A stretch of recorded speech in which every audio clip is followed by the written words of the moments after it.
Selamat pagi untuk teman-teman semua. Di sini saya Nalin PKG akan menjelaskan materi di SLB Bu Perwaina dengan materi tuna daksa. Apa sih yang dimaksud dengan tuna daksa? Tuna daksa, tuna yang berarti kurang atau hilang, dan daksa yang berarti tubuh. Jadi, tuna daksa adalah anak yang memiliki anggota tubuh yang tidak sempurna ada atau sebagiannya tidak ada. Etiologi atau penyebab apa sih yang bisa menyebabkan anak menderita tunadaksa?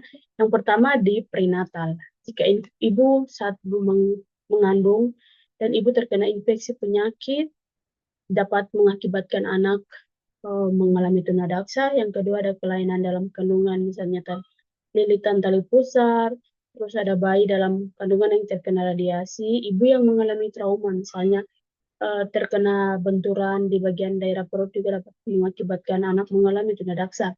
Yang kedua ada intranatal, yaitu proses kelahiran yang terlalu lama.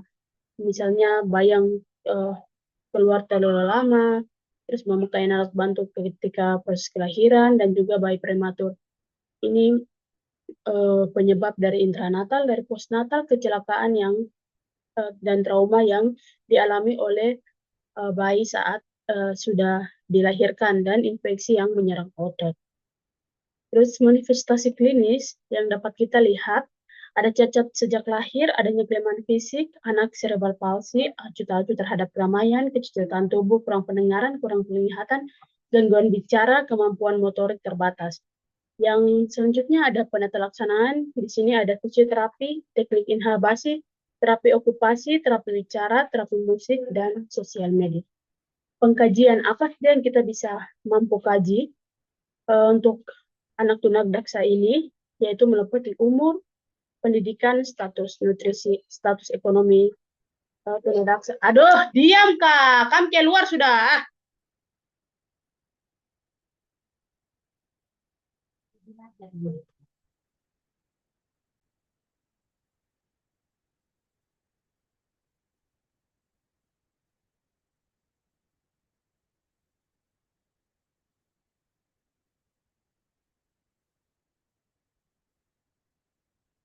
Ya, selamat pagi semua. Di sini saya Anan Pakage akan menjelaskan materi dari SLB Bu Perwayana, yaitu tunadaksa. Apa sih yang dimaksud dengan tunadaksa?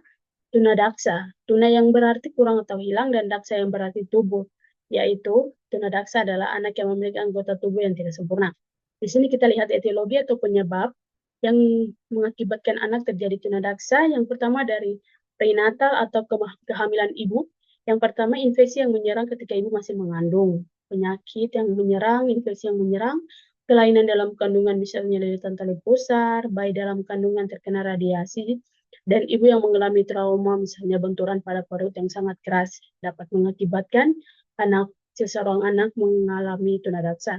Dari intranatal, proses kelahiran yang terlalu lama dapat mengakibatkan anak mengalami tunadaksa, pemakaian alat bantu ketika proses kelahiran, dan yang ketiga prematur. Dari postnatal, kecelakaan atau trauma yang dialami oleh anak setelah lahir, infeksi yang menyerang otot. Di sini kita bisa lihat manifestasi klinis atau gejala-gejala di mana anak mengalami tunadaksa. Yang pertama cacat sejak lahir, adanya kelemahan fisik, adanya cerebral palsy, acuh tak acuh terhadap keramaian, kecacatan tubuh, kurang pendengaran, kurang penglihatan, gangguan bicara, kemampuan motorik terbatas. Terus ada penata laksanaan, fisioterapi, teknik inhabasi, terapi okupasi, terapi bicara, terapi musik, dan sosial media. Pengkajian yang dapat dilakukan untuk anak terapi tunadaksa ini ada meliputi identitas klien, terus ada keluhan utama, riwayat kehamilan dan kelahiran seperti yang saya jelaskan tadi, kita kaji ibunya, terus riwayat masa lampau, apa saja yang diminum, apa saja yang dikonsumsi saat waktu masih dalam kandungan dan sesudah keluar. Riwayat psikospiritual juga kita kaji, perkembangan anak, di mana anak mengatakan mama papa, anak berbicara, terus anak duduk, anak berjalan, berlari. Ya, terus di sini kita kaji dari pengkajian ini kita dapat 3 diagnosa umum yang muncul, yaitu gangguan tumbuh kembang, gangguan mobilitas fisik, dan risiko cedera. Sini yang dapat kita, gangguan tumbuh kembang, kriteria hasil yang kita ingin capai yaitu status perkembangan meningkat, keterampilan perilaku sesuai usia meningkat, kemampuan melakukan perawatan diri meningkat. Terus yang kita lakukan intervensi, kita identifikasi ketidakmampuan yang dialami oleh anak, rencanakan metode yang digunakan untuk mengakomodir stimulus visual misalnya. Kita lakukan terapi musik, terapi pasi, terus kita lakukan terapi bicara, kita lakukan kepada anak. Terus kita siapkan alat bantu, hindari berfokus pada hal yang tidak bisa dilakukan oleh anak. Yang kedua ada gangguan mobilitas fisik, di mana kita ingin capai, yaitu pergerakan ekstremitas meningkat, ikutan otot meningkat, tentang gerak meningkat.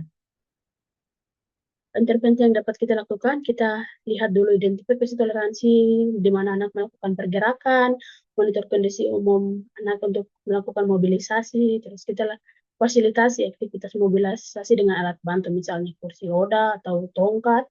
Kita libatkan keluarga juga untuk membantu dalam peningkatan pergerakan anak.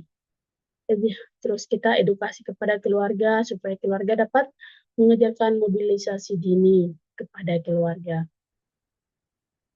Dan yang ketiga ada risiko cedera yang ditandai dengan risiko cedera.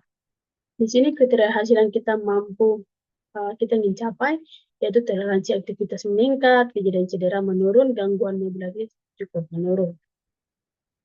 Terus kita lihat di sini, kita identifikasi bagaimana mekanisme tubuhnya, fasilitasi dalam latihan postur tubuh. Edukasi yang kita lakukan, jelaskan perlunya postur yang tepat untuk mencegah kelelahan. Jelaskan kemungkinan penyebab nyeri otot dan sendi, ajarkan menggunakan